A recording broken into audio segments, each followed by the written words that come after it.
Assalamu alaikum and welcome back to the channel. This is RED DISSECTION. I'm breaking down Manchester United. Another loss for Manchester United at Stamford Bridge in West London in the Premier League. It was a typical roller coaster of a match that United have played so often this campaign. All three have been a regular feature. And true to the form, United capitulated in the last 2 minutes in the 90, 97th and 101st minute. And after going 2-0 down in the match, United came back into the match largely due to Chelsea's implosion. There's no other way to describe it. United weren't playing well. I mean, they were keeping the ball, but there was no precision in their passing, lack any kind of structure. They were continuously being counter-attacked, but they got the goal due to Garnacho. It was an assist from Caicedo. Then United have a second win and got another goal with Bruno scoring that goal. It was a good cross on Dalo. And then no team could break the deadlock until halftime. After halftime, in the second half, United came up trumps with a good goal. That was a Chelsea mistake again, but Anthony was a well pass that was to Garnacho, who finished it well. United had 18 shots at that point in the match. And from there on in, they couldn't muster any more. They completely dropped the anchor. They were completely clueless as to how to manage the game and shut the defense down for them. And eventually, Dalo, who has been our most consistent player, but he is prone to such defensive lapses and lack of concentration. That's what happened. Madueke ran through him literally, and he slipped and then brought him down. I thought both the penalties were soft. You can definitely see the point why they were given. He was clumsy from Dalo. He was completely humiliated by Madueke, and he brought him down. Even though the contact was minimal, but he did. There is no chance Onana was ever going to save any of those penalties. I thought Dalo had a bad game overall defensively. I think Palmer had the better of him, nimble feet, and troubled Dalo all through the match. Obviously, Madueke had that burst of speed that got past Dalo. Dalo was a weak link defensively for us. Obviously, Mason Mount came on. I thought that was a bad move from Ten Hag. Not necessarily that Mason Mount did anything wrong, but he completely, gave Chelsea, the crowd at Stamford Bridge, a big boost and, a villain to concentrate the energy on. And Chelsea players got the second win, and obviously they kept on attacking. They never stopped really. United were conceding shots all through the match, 28 of them. And for United, this has been happening all through the season. They completely switched off from the corner. I totally believe that they thought that the match was over because they had conceded so late. They didn't understand what to do next, and they completely switched off. Palmer, the only player who showed quality for Chelsea on the night, he was left unguarded. Had a clear shot at goal. Obviously, McTominay assisted his ball into the net, but it was a complete defensive failure. It was a completely defensive howler, but that's been a regular fixture for Manchester United, and a lot of blame has to go to Ten Hag. Coming to stats, Chelsea had the large portion of the possession. Obviously, United were dangerous, especially in the first half, and in the second half till they got the third goal and took the lead. Then they completely dropped the anchor, and they never did anything beyond that point. I thought in terms of forwards, I think Anthony had a great game. Garnacho was clinical. Hoyland had a terrible game, and the rest of the midfield had a terrible game. Defensively, I thought because we had injuries and setbacks at the end of the first half and stayed away to Johnny Evans in the second half. I think defended all right, apart from two mistakes, which led to two penalties. Conceding 28 shots, 59 shots in a week is just criminal, and blame has to be brought to Erik Ten Hag because it's down to the structure of the team. There is no midfield to screen the defense because they aren't necessarily quality shots, the shots we are conceding, but they are consistent and they are peppering us. Every team is peppering us, and eventually, if you give them opportunities, like on the fourth goal, they will go in either through deflection or a clean shot. Onana on the first goal, Onana was culpable as well. So the more you concede these kind of shots, the probability of you conceding goals goes up. And even though Ten Hag comes with some ludicrous analysis that these stats don't mean anything, but they do. It shows that the structure of the team is quite porous. Yeah, it's easy to go through our midfield and have a pot shot at a goal. We don't have someone like David De Gea in goal who could, save us out and bail us out on several occasions during his tenure. Onana is not one of those keeper. He's not a great shot stopper, and eventually he does concede. He makes his own mistake. Even 50-50s, he lets them go in. Even to the shots that he gets his hand to, he lets in. So I think the manager has to know that. and with no midfield to screen the defense, I think this is a recipe for disaster, and it has certainly been proven to be the case for us this season. Coming to play ratings, Onana, I thought he was culpable on that first goal of Gallagher. Obviously, the two penalties, he couldn't do much because he was completely sold by Palmer, who is a good penalty taker. I think he scored all his penalties this season, and he's a good talent in terms of keeping his composure in the box. And whenever I've seen him take a penalty, he's done exceptionally well. We can't blame Onana for any of the penalties. First goal, yes. And even the last goal, I mean, he's conceded so many goals like that. Even against Liverpool, two deflected shots. He's just not good at those reflexes. He's not quick with his reflexes, especially on deflection. And unlike David De Gea, who was probably the best in terms of making quick decisions with the feet, he's not that great, and a bad game for Onana. Aaron Saka had a decent game. Attacking wise, he was nullified to a great degree. Mudryk was kept quiet all through the night. I have to say that he looks lethargic. When we are counter attack, he lags in terms of coming back. He's very, he trudges along and lingers rather than going at full pelt, and that's a problem. He's the only defender apart from Varane who's got pace in our defense, and if he's so lethargic to come back, then we are always on the rope. That was proven on the first penalty we conceded. Anthony didn't get back, and Cucurella was completely through on goal, and eventually that led to the penalty.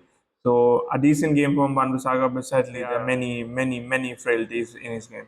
Harry Maguire, overall decent. He didn't commit any kind of mistake, but we know his limitation. His pace is a big stumbling block, and he's not good enough. I think he lacks confidence because of his pace to thread balls through midfield, because he's capable of that. We saw it when he was in Leicester, that he's capable of those balls into the midfield, but he usually goes to his safest option of raking balls to one of the wings.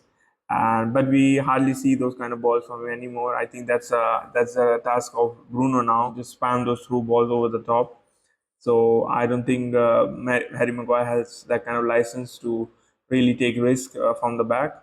Also down to his pace, that's a fact, because he cannot recover once he commit in any kind of move. So not a bad game from Maguire. Rafael Varane, I thought he was decent, and he's getting consistently injured. That's a big concern. It was a big concern before he came for Real Madrid, because that's what happened with him over there in last couple of seasons, and it has continued. uh, I don't know what to say. I think his time at United at Old Trafford is coming to an end. We just can't trust him or any of our defenders to stay fit long enough, apart from Harry Maguire, who is probably the most available or most frequently available defender for us. Diogo Dalot, I mean, through the 85, 90 minutes, he was decent, but he was shown the ropes a couple of times by Cole Palmer. I thought Cole Palmer had a decent game, not his best, but certainly he had the beating of Dalo. And he looked clueless a few times against Cole Palmer. He was rushing into challenges. Obviously, attacking wise, he wasn't that involved from the left side. But I can understand why he was put there, because he's certainly a lot better than Wan-Bissaka in terms of moving with the ball and coming into midfield. But defensively, you know that he has those kind of performances in him. He has those lapses of concentration, and that's what we saw against Madueke. As soon as Madueke came on, especially after his performance in the FA Cup, I knew that he'll take on Dalo. He usually gets beaten on his inside. This time he was completely outstripped in terms of pace, and gave that penalty away. And I think United just lost their marbles after that, and a lot of blame has to be faced by Dalo. In midfield, Casemiro continues his poor form. Uh, I have some sympathy with the kind of formation, the setup he's been given, but sadly his own performances have been terrible. He's no way as number six. He shouldn't be played in that position to bring the ball out of the back line from the defense and the keeper. I think he should be pushed a lot forward, probably in an eight, if not higher. I think he's dangerous there, as he showed against Bayern Munich. Got a couple of goals in that match. I think technically he's just not good enough to come out with the ball. The solution is Amrabat and Menu, and probably with Casemiro's three midfielders, or with Amrabat and Menu, and just dropping Casemiro to the bench. Meno had another of those inconsistent performances. He showed some moments of absolute brilliance with his feet, with his composure on the ball. But overall, I think he's just so blunt. He doesn't take any kind of risk in terms of progressing the ball forward, and he's hardly involved in any kind of construction of any kind of opportunity. So that's a big problem with him. Physically, also, I think he's still raw for this level of football, especially consistently, and he's been playing for last couple of months since he's been back from the injury. So it is taking its toll, and it's quite understandable with a young player like that. It is his first full season at this level, and you have to take that into account. But overall, not a good game from him. Anthony had his best game, I thought. He took on Cucurella, had him on toes several occasions. He got on the outside, gave the Trivela assist. I think he was exceptional. He was the kind of performance we thought Anthony would give us coming from Ajax, and I thought he was good. I thought he was unlucky not to get a goal on his own, because I thought other players, other forwards, especially Hoyland, disappointed and weren't on the same wavelength as Anthony was, especially in the kind of form he was. I thought Hoyland was disappointing, but Anthony had a really promising game. Bruno Fernandes, I think it's just a waste of time just talking about him. It's the same. He's very consistent, probably the most consistent United player, and he's consistently bad. He got a good goal. Don't get me wrong, that goal was good, impressive, but he's just so ill-disciplined. He just lacks that composure of a lead, especially as a leader. Even in the death throes of the match, in the last 5 to 10 minutes, especially in injury time, we were keeping the ball well with Mount, Rashford, and him on the left hand side, and then he gave away a stupid over the top ball, gave them the possession, and from then on, I don't think we touched the ball and conceded 2 goals. So a lot of the blame has to go to Bruno as well. Garnacho was clinical. He took his first goal really well, and the second goal also. It was an easy finish. Keeper was on him, and he could have ducked out of the header, but he took it well. That was a great goal and a great assist from Anthony, and a good finish from him. I think overall he was spirited, passionate, full of running, full of energy, and that was quite evident when he went off. I don't think why he was substituted so early, and there was no point bringing Marcus Rashford on. He didn't contribute anything to the match anyway. So that was a mistake from another mistake from Eric Ten Hag. But I thought overall Garnacho was decent. We know his limitation technically, but he came up with 2 goals and should have gotten the winner. So a decent game from Garnacho. Hoyland was abysmal, terrible, absolutely trash. I thought he had a stinker really. He couldn't hold on to the ball, wasn't involved in any of the build up, was mistiming easy passes. His first touch usually a slight tackle. He's always wrestling and physically assaulting a defender. He's not involved in the game that like he should be. Even technically, his runs usually makes the near post run. Is never available on the far post, and it was terrible performance and showed the gaps in his game. I think he's got a lot to learn. He certainly shouldn't be a starting forward and starting striker in a club like Manchester United. Johnny Evans came on in for Varane just after half time. He didn't look comfortable at all. I thought he didn't look prepared. He didn't look like he was physically ready, and it showed because he was subbed off in like 15 minutes after coming on.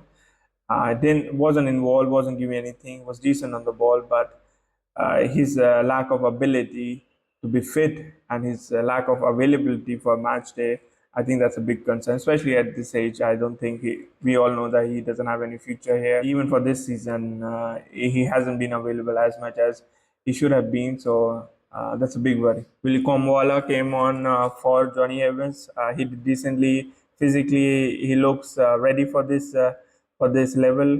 On the ball, I have to see more of him because he doesn't inspire that kind of confidence. But I thought overall he was decent. He wasn't tested as much. Chelsea were more dominant on the wings rather than centrally, so he wasn't involved as much defensively. But I thought overall he did decently. Marcus Rashford, another waste of space. There's no point really talking about it. The same adjectives you can copy and paste every match day. It's the same. He can't be bothered to run, can't be bothered to be involved in any kind of gameplay or any kind of move. He is defensively unaware. I can't add anything more that I have already said. I think nobody can. We've been seeing this for last 7, 8 seasons that he's been in the club, especially in the first team, and it's just gone beyond the pale for me. Personally, I think he should be sold in the summer. There's no point keeping him if you have to progress and acquire any kind of decent manager who has a philosophy of keeping the ball and playing possession football. I don't think he gets into it, and he shouldn't be involved in that. Scott McTominay was brought on as a defensive midfielder when Casemiro went out. I don't understand why Sofyan Amrabat isn't brought on. He was the manager's target in the summer. He was bought specially or brought on loan, especially for these kind of roles in the last 10 or 20 minutes to finish out the game, provide that screen before the defense. That's his job. That's what he does. Even on the international level, he's shown that. I just don't understand why he wasn't given a chance. When you have to get a goal, manager brings on McTominay. When you have to, keep tight at the back, he brings on Scott McTominay. When you have to create a goal from midfield, he brings on Scott McTominay. Literally, Scott McTominay is in Lionel Messi. Even Lionel Messi couldn't do all three things, and he's a teacher's pet. We know that. I think Eric Ten Hag has to take the blame for it because he's the one who brings on McTominay every time in every situation, and this is how he repays him. This is how he repays the confidence fans have shown him and the patience fans have shown him. So I think that was another typical McTominay performance. Mason Mount, it just lacks sense to bring him on that late into the match and G up the crowd for literally for no reason. You could have easily brought Ahmad and could have rewarded him for his winner against Liverpool, but no, Ahmad wasn't brought on, especially on the wing.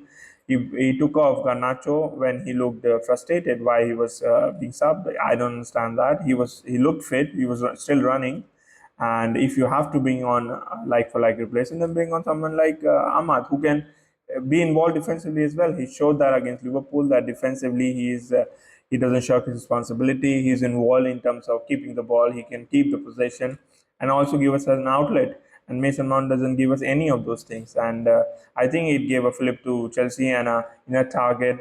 The target was on his back as soon as he came on, and he was involved in the fracas with Fernandes. I thought Enzo Fernandes, and you could see the rhythm of the match changing. You could see an increase in tension. You had to kill the match off. You were in the lead, and it was only 5 to 10 minutes to go, and there was no point of putting another needle into it. And I think that was lack of awareness from Eric Ten Hag, which he has shown consistently all through his time at Old Trafford. Coming to Eric Ten Hag, there's just no point talking about it. He's just a dead man walking. He needs to be put out of his misery, and we need to be put out of our misery to have to watch him day in, day out, every match day. Just he humiliates us, he humiliates the club, and then comes up with some ludicrous garbage of an explanation, justification. 59 shots we have conceded over the last two matches. I think this year, since January 24, we are the worst team in terms of conceding shots in the top five leagues of Europe. And just harp on that. Just let it sink in. In top five leagues of Europe, we have negative goal difference at this point. We've already equaled our worst record in terms of Premier League losses of 12, and we've only played 30 games, and we still have to play Liverpool and Arsenal and Brighton away. Even Bournemouth away would be a difficult match. There's only one thing that needs to be said, and that is that he needs to go. He needs to be sacked and given the boot as soon as possible. Unfortunately, there wouldn't be a red prep show for the Liverpool match. I just don't see the point. There's not enough time between the two matches, and particularly I couldn't be bothered to give detailed explanation on how we're going to play when we know how we're going to play. And against Liverpool, we recently played against them. There is a precedent that we can win against them if we put all our energies. But I thought Liverpool took it easy on us in the second half, and they should have won it at a canter really in the second half and took the foot off the pedal. It being a cup match, I thought they were trying to conserve their energy, and it came to bite them in the end. So I think they'll be wary of that. They are top of the league, 70 points to our 48 points, abysmal that is. And I think they won't take it easy on us this time around. I think they'll be professional. They won't go all gung ho, especially after getting 2-3 goal lead. They score early. It could be a deluge. The floodgates would suddenly open. I think it could be embarrassing. And I never want United to lose. I certainly don't want us to lose against Liverpool. But if we have to lose and we end up losing, I rather it to be embarrassing, humiliating thing. Record equally, if not more. We lost against them 5-0 under Ole. So if we have to lose, then I rather see us losing to that extent. It just gives us more the fuel and fodder to to drive the manager out of the club, start a cycle of recovery again, which keeps on repeating every 2-3 seasons. But this manager has to go, and I think Liverpool can do us a favor if they can really hammer the advantage home and really show us what they showed us at Anfield last season with a 7-0 hammering. We'll be back with the Red Dissection episode for the Liverpool game. Please join us for that. Until then, take care, do good, pray for Palestinians, all the oppressed people all across the globe. Assalamu alaikum.